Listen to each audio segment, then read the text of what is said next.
Welcome everybody. My name is Mr. Delaforce, Mr. Alex Delaforce, and I'm the head of teaching and learning. This section is about being the best that you can be, and just a few study ideas and study tips. See if you can pick one or two that make sense to you, or maybe critique one. Think of one you think, okay, that's good, but it won't work for me. But at least pick one or two. During this presentation, I'll be looking at some ways of making the study journey for the next 2 years less stressful and also more productive. I'll also give some information around academic integrity. So welcome to Year 11.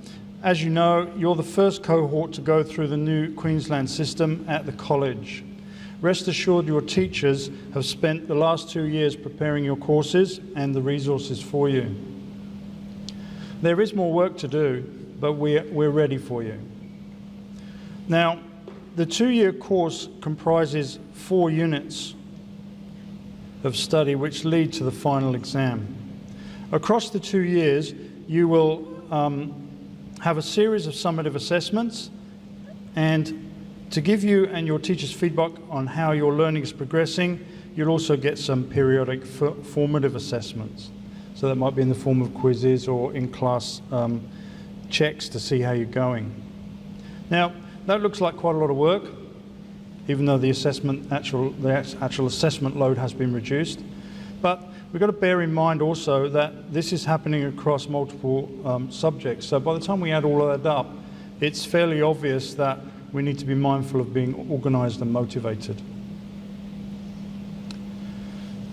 How do you manage all the things you want to do during a week? Here's a list of some things we all like or need to do.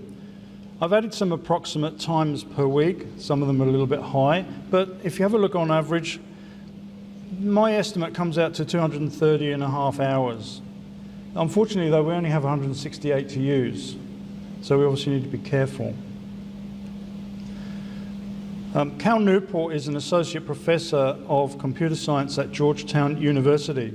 But his other claim to fame is that he has studied how to study.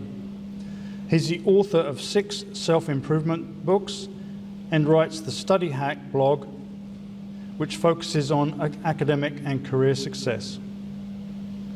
He's written books called So Good They Can't Ignore You, How to Be a High School Superstar, and How to Become a Straight-A Student. Cal Newport says in his book, How to Become a Straight-A Student, a common complaint I hear from students is that they never seem to have enough time to finish all of their work. They vent about how many hours they spend, late nights reviewing and editing their work, weekends sacrificed to assessment writing, but no matter how hard they try, there always seems to be something else due. As one of Cal's students explains, it's easy for students to become stuck in a state of permanent catch-up. Understandably, these students feel like they've reached their academic limit. They believe that unless they forego sleep or any semblance of a social life, there are simply not enough hours in the day to stay on top of all their schoolwork. And that's a traditional response that you hear from students, is that it's just getting too much for them, it's just an overload. Cal Newport says, this way of thinking is false. The problem is not the amount of available hours, but rather how each hour is spent. It is hard to focus for a long time. Fatigue will set in. Your concentration will wander. And then every distraction will suddenly seem impossibly appealing.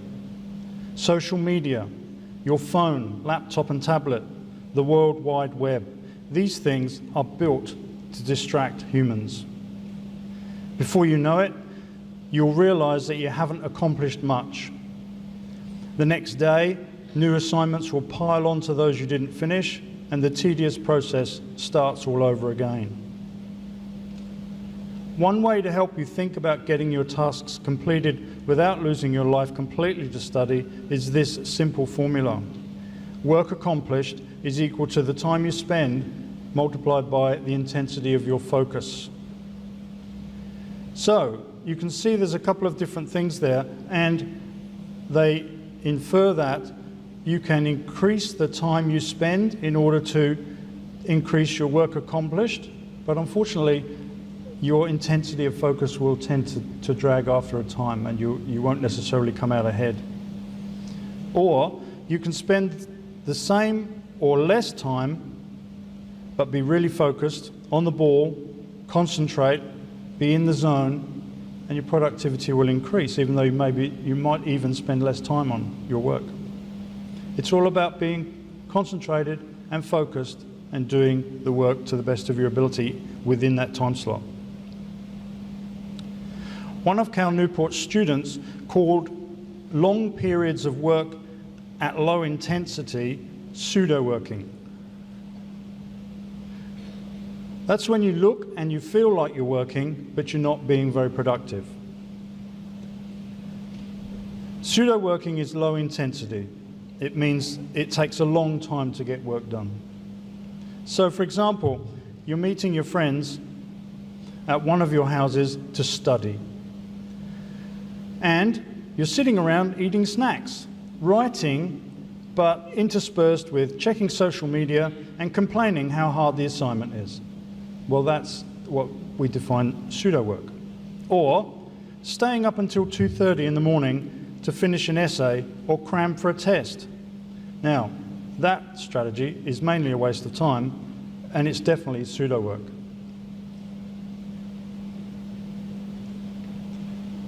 So how do you get better and avoid pseudo-work? Here are 5 tips that are essential to taking control of your time and your studies. Remember, the overall aim is to gain efficiency by compressing work into focused and efficient periods of effort. This will feel difficult when you start. You'll need to be more organized and use your habits of mind. Being persistent, managing your impulsivity, thinking about your thinking. These are 3 good starting points.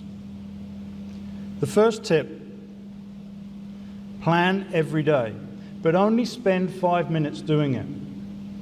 Use your diary. It's got planning pages in the front. Or sketch your day and week plan on paper, or a cheap calendar, and hang it on the wall in front of where you work. Update it at the same time each day, whatever suits you, whether it's in the morning or in the evening. Now, there's going to be some groans. Turn off all social media and phones before and after study. Disable all the social network apps on your phone. If you don't need the internet, turn the wireless connection off until you've finished. You cannot be efficient if you're being distracted or tempted by your devices. You cannot get deeply into concentrating about your work if you're being distracted. Start assignments the same day you get them. So get planning, get preparing, read through the assignment sheets. Even on day 1, don't wait. Write on your planner to finish all assessment and exam prep early. If you're writing or editing your essay the day before you hand it in, that's pseudo-work. So there are 5 ideas. There's 4 of them, and the other one is to have a look at Cal Newport's How to Become a Straight A Student. Look that up on YouTube. There's a few different clips that have got bits of his book. There are 4 tips that come from his book. He's got lots and lots of others. So, overall, let's just avoid the pseudo-work. The next part is on having a look at a little bit more around academic integrity. Now, it's going to sound a little bit like finger wagging. It's not meant to. It's just mainly just getting you so that you know and are prepared and hopefully can be less stressed as time goes on. We're looking at colluding and collaborating, plagiarism and academic integrity. So imagine your friend is busily writing their assignment. They find an idea in a worthwhile book or article. They take notes and are careful to record the references accurately. From their notes, they plan their essay or report. Then they write up their first draft. Now, you visit your friend to do some assignment work. That's a great idea. It's good to work with people. But you see or hear some of the work that your friend's done, you copy down what your friend has written, and you incorporate some of it into sections of what you're writing from what you've seen and heard. You've now done a few things wrong as far as academic integrity is concerned. Collaborating and cooperating, which are good things to do, have turned into collusion, which is considered to be academic dishonesty.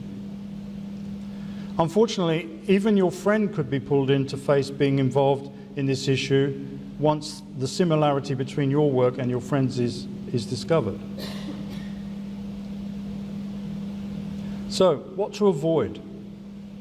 So, if you're writing from a source word for word, without quotes and/or without citation, so you're not taking the references, then that's direct plagiarism. If you're using phrases from a source without quotes, or you're using the same form of writing but rewording it or using pseudonyms, so you're replacing words here and there, then that's called mosaic plagiarism or patchwork plagiarism. Even if you include the author in the reference list at the end of your piece of writing. If you're writing down ideas as if they're your own, that is, you've got no quotes, no citations, and nothing's included in the references, when you obtained it from a source, or if you obtained it from a fellow student, this is classified as academic dishonesty, or the word collusion is used in that course. Please remember, students, it's not enough to read someone else's work and reword it. This is academic dishonesty because the thinking, the learning, and the production is not yours. You're claiming credit for someone else's effort, and that's basically what academic integrity is about. It's about taking ownership of your own work and honouring the work of other people. So how do you collaborate and help each other and maintain your academic integrity? Can you discuss ideas? Yes, you can. Can you suggest worthwhile books, magazines, the article that you found, or the website that you found? Yes, you can. That's a good way of collaborating. But when you're working together, you should be focusing on your own ideas, your own notes, collecting your own references, writing your own paragraphs, and your own words. Refer to the writing guides and your handbooks and your assessment materials to make sure that you do things to the best of your ability. There's lots of information in those handbooks.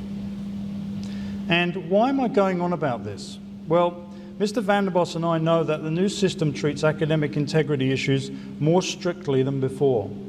There's a whole book on it.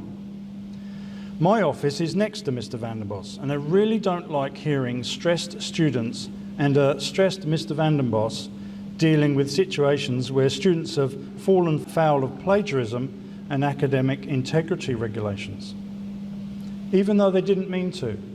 We just need to be very careful.